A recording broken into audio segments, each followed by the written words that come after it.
بہنوں اور بھائیوں، آپ سبھی کی خدمت میں میرا سلام عرض ہے۔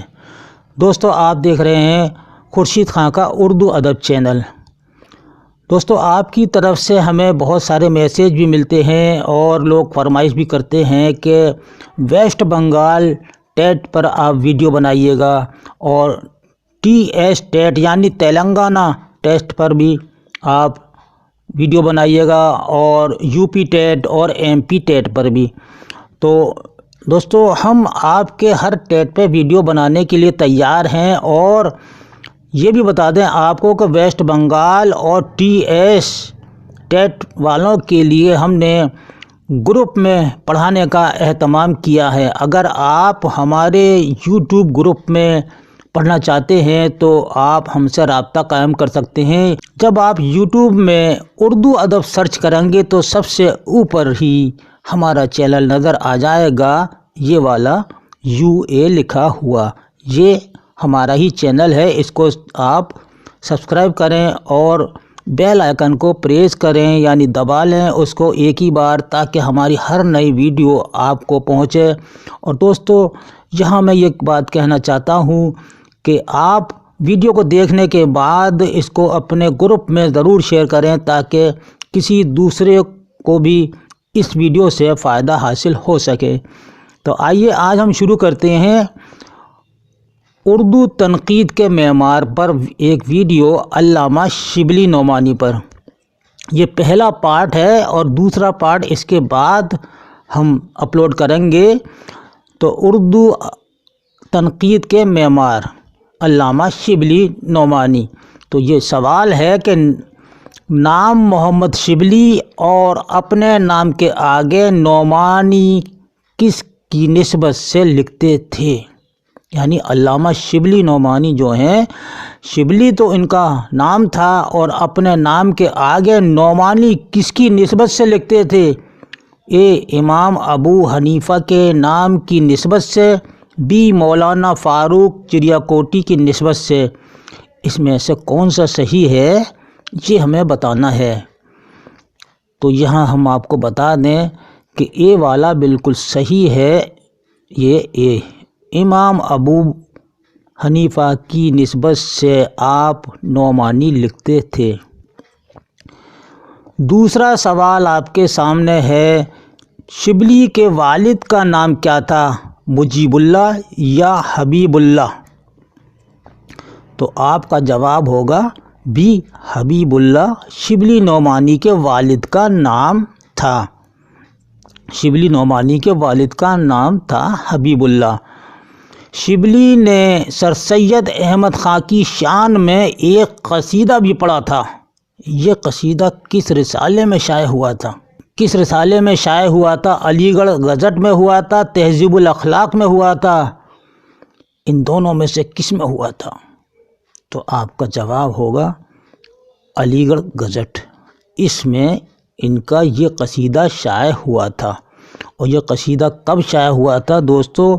یہ بھی آپ سن لیے کہ جب آپ ملاقات کرنے کے لیے گئے تھے اور اپنے بیٹے کا ایڈمیشن کرانے کے لیے علی گڑھ مسلم یونیورسٹی میں، تو اس وقت آپ نے سر سید کی تعریف میں قصیدہ پڑھا تھا جو علی گڑھ گزٹ میں شائع ہوا تھا۔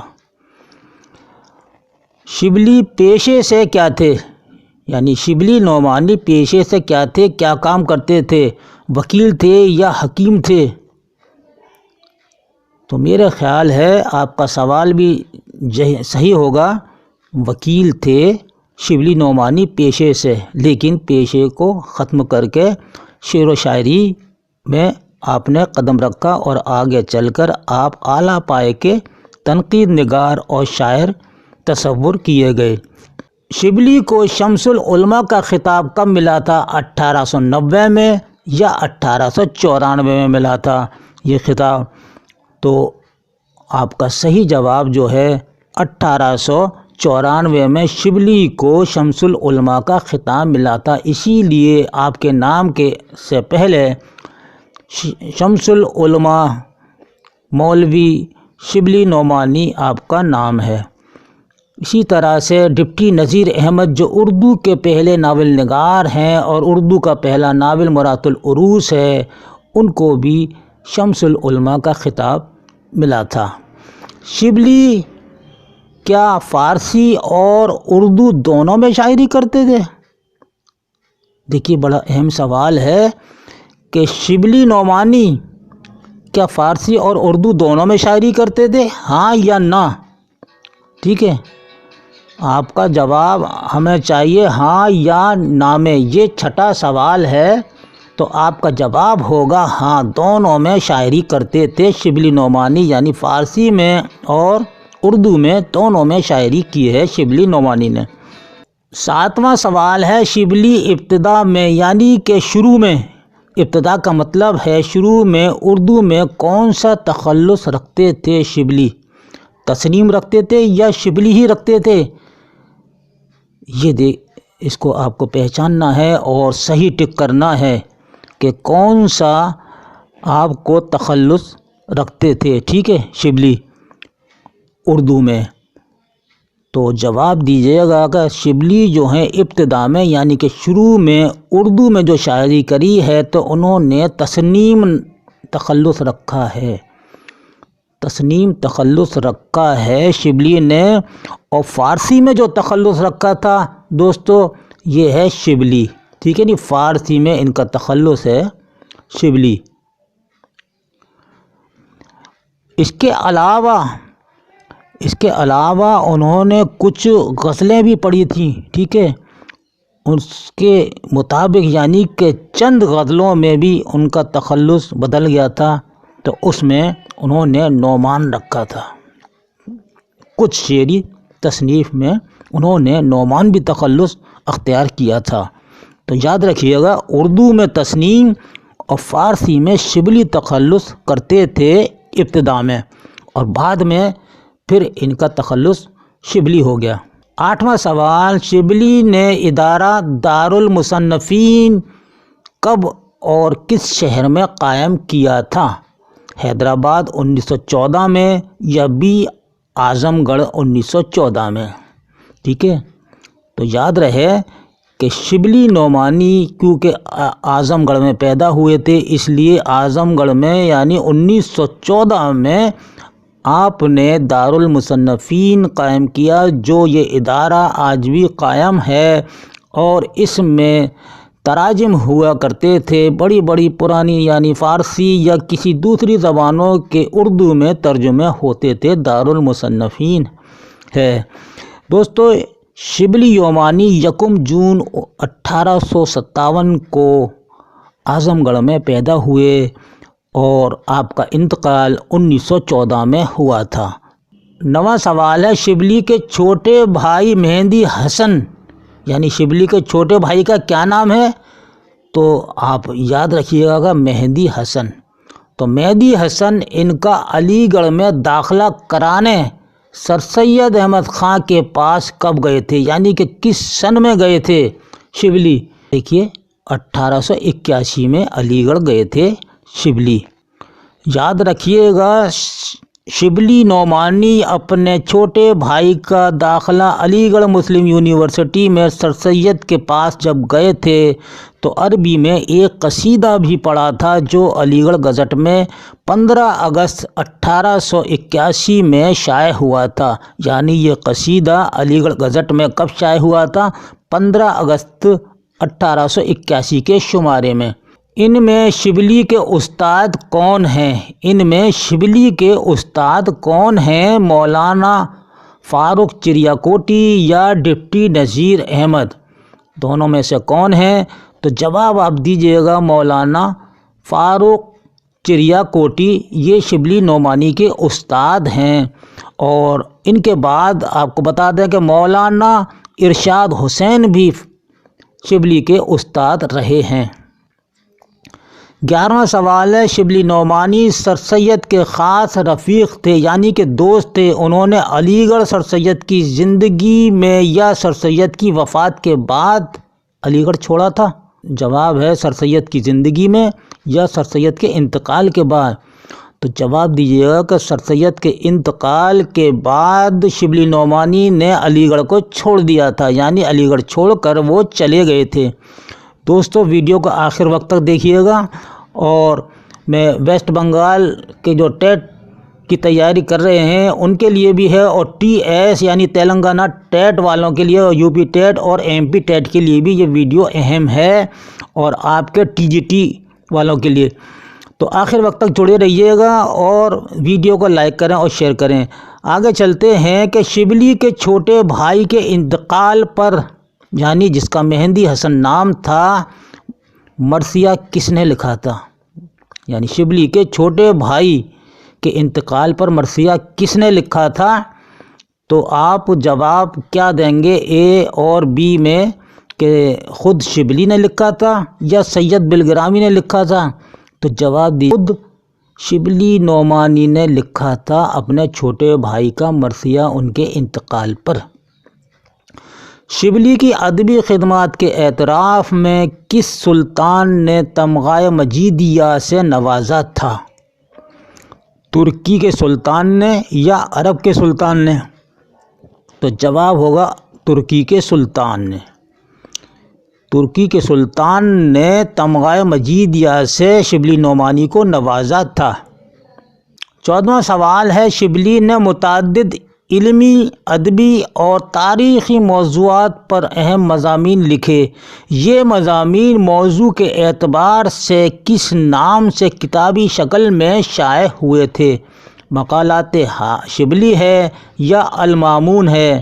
تو جواب دیجیے گا مقالات شبلی۔ ٹھیک ہے، مقالات شبلی جو ہے ان کے مضامین کا مجموعہ ہے مقالات شبلی۔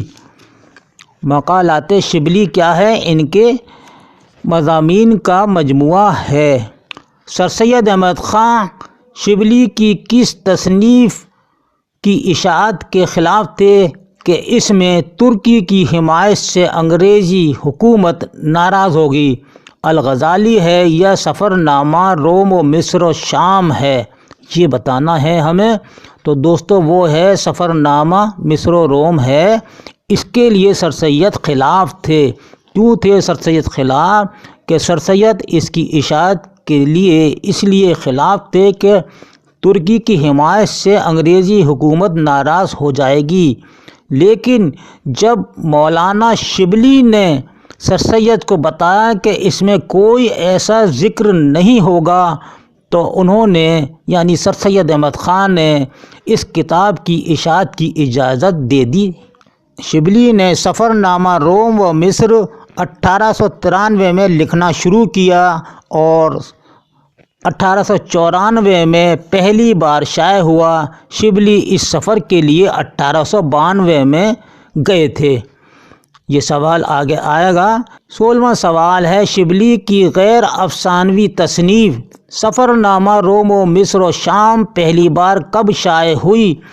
تو پہلی بار شائع ہوئی تھی 1894 میں۔ یہ ہے آپ کا جواب 1894 میں۔ شبلی نے سفر نامہ روم و مصر و شام 1893 میں لکھنا شروع کیا تھا، اور 1894 میں اس کو پہلی بار شائع کیا، اور 1892 یعنی کہ ایک سال پہلے یہ اس سفر کے لیے روانہ ہوئے تھے۔ سیرت النبی کا موضوع کے اعتبار سے کیا ہے؟ یعنی سیرت النبی جو شبلی نعمانی کی تصنیف ہے، بہت مشہور کتاب ہے یہ، اس کا موضوع کیا ہے؟ یعنی موضوع کے اعتبار سے یہ کیا ہے؟ فارسی شاعری کا اردو ترجمہ ہے یا بی سوانح عمری ہے؟ یہ ہمیں بتانا ہے۔ دوستو آپ بھی تھوڑا دھیان لگائیے گا، یا آپ بتائیے گا کہ یہ کیا ہے سیرت النبی؟ تو جواب دیجیے گا یہ سوانح عمری ہے۔ ٹھیک ہے، سوانح عمری ہے سیرت النعمان۔ سیرت النبی کس کی سوانح عمری ہے؟ تو جواب آپ کا ہوگا امام ابو حنیفہ کی سوانح عمری لکھی ہے شبلی نعمانی نے۔ اس تصنیف کا پہلا حصہ 1889 یعنی 1889 میں، اور دوسرا حصہ 1890 میں لکھا گیا اور یہ کتاب 1891 میں یعنی 1891 میں شائع ہوئی، ٹھیک ہے۔ اور آپ کو یاد رہنا چاہیے کہ سیرت النبی کتنی جلدوں پر مشتمل ہے، تو جواب دیجیے گا 2 حصوں پر مشتمل ہے، ٹھیک ہے۔ 2 حصے ہیں اس کا، پہلا حصہ 1889 میں اور دوسرا حصہ 1890 میں لکھا گیا تھا۔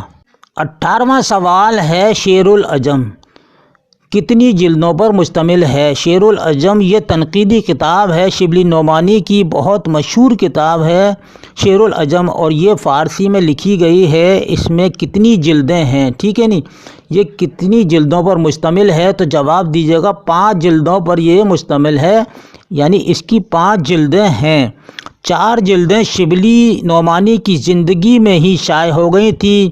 5ویں جلد شبلی کی وفات کے 4 سال بعد 1918 میں شائع ہوئی تھی۔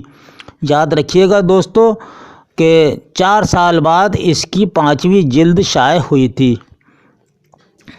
دوستو ابھی میں نے آپ کو سوال بتایا تھا مقالات شبلی، ٹھیک ہے، مقالات شبلی کتنی جلدوں پر مشتمل ہے؟ تو جواب دیجیے گا آپ، یہ 8 جلدوں پر مشتمل ہے شبلی کی مقالات شبلی، یعنی کہ یہ شبلی کی مضامین کا مجموعہ ہے 8 جلدوں پر۔ تو پہلی جلد میں کون سے موضوعات ہیں؟ تو مذہبی موضوعات پر مشتمل ہے پہلی جلد مقالات شبلی کی۔ اس کا موضوع کیا ہے؟ مذہبی ہے، اور یہ 1930 میں منظر عام پر آئی۔ دوسری جلد میں جو ادبی مضامین پر مشتمل ہے، یعنی دوسری جلد میں ادبی مضامین ہیں، اور یہ 1931 میں شائع ہوئی تھی۔ اور تیسری جلد جو تعلیمی مضامین پر مشتمل ہے، یہ 1932 میں شائع ہوئی۔ اور چوتھی جلد جو تنقیدی مضامین پر مشتمل ہے، یہ کتاب یعنی کہ یہ جلد 1934 میں شائع ہوئی تھی۔ اور 5ویں جلد مقالات شبلی کی جو تاریخی موضوعات پر مشتمل ہے، یہ 1936 میں شائع ہوئی تھی۔ جلد نمبر 6 جو تاریخی موضوعات پر مشتمل ہے اور 1951 میں شائع، اور 7ویں جلد فلسفیانہ مضامین پر مشتمل ہے، 1938 میں شائع ہوئی تھی۔ 8ویں اور آخری ان کی جلد جو ہے، جو متفرق مذہبی، علمی، تاریخی، تعلیمی و سیاسی مضامین پر مشتمل ہے، یعنی کہ اس میں اتنے مضامین شامل ہیں، اور یہ 1938 میں شائع ہوئی تھی۔ اس طرح سے مقالات شبلی مکمل ہوئی ہے 8 جلدوں میں۔ یہ 8 جلدوں میں مرتب کر کے شائع کی تھی، اور ان کے بیٹے نے شائع کی تھی، یعنی اور اس کے مرتب جو ہیں سید سلیمان ندوی ہیں۔ مقالات شبلی کس نے مرتب کی تھی، یہ بھی سوال آتا ہے، تو جواب دیجیے گا سید سلیمان ندوی نے اس کتاب کو مرتب کیا، اور یہ 8 جلدوں میں انہوں نے تیار کی تھی۔ تو یہ دوستو آج کا ہمارا پہلا ویڈیو تھا، یعنی کہ پارٹ 1 اردو تنقید کے معمار پر۔ تو پہلا جو ہے یہ شبلی نعمانی کا پہلا پارٹ ہے، اور انشاءاللہ شبلی نعمانی کا دوسرا پارٹ کل لے کر حاضر ہوں گے۔ تب تک کے لیے اپنے بھائی کو اجازت دیجیے۔ اللہ حافظ۔